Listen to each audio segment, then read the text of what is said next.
Chapter 9. An Unpleasant Surprise. Legs are very useful when you want to run away. Long, sharp teeth are splendid if to fight you want to stay. But a far, far greater blessing, whether one might stay or quit, is a clever, trusty, quick, and ever-ready wit. Peter Rabbit.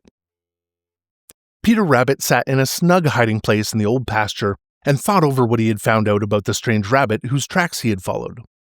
They had led him to a rubbing or measuring tree, where the strange rabbit had placed his mark, and that mark was so high up on the tree that Peter knew the strange rabbit must be a great deal bigger than himself. If he's bigger, of course he is stronger, thought Peter. And if he is both bigger and stronger, of course it won't be the least bit of use for me to fight him. Then, anyway, I'm too stiff and sore to fight. And then, he has no business to think he owns the old pasture because he doesn't. I have just as much right here as he has. Yes, sir, I have just as much right in this old pasture as he has, and if he thinks he can drive me out, he is going to find out that he was never more mistaken in his life. I'll show him. Yes, sirree, I'll show him. I guess my wits are as sharp as his, and I wouldn't wonder if they are a little bit sharper. Foolish Peter Rabbit.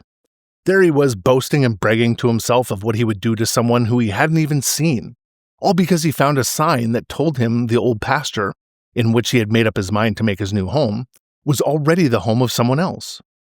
Peter was like a lot of other people. He wasn't fair. No, sir, he wasn't fair. He let his own desires destroy his sense of fair play.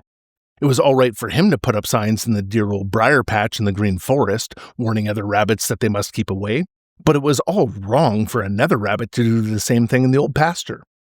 Oh my, yes, that was quite a different matter. The very thought of it made Peter very, very angry, and when he thought of this other rabbit, it was always as the stranger.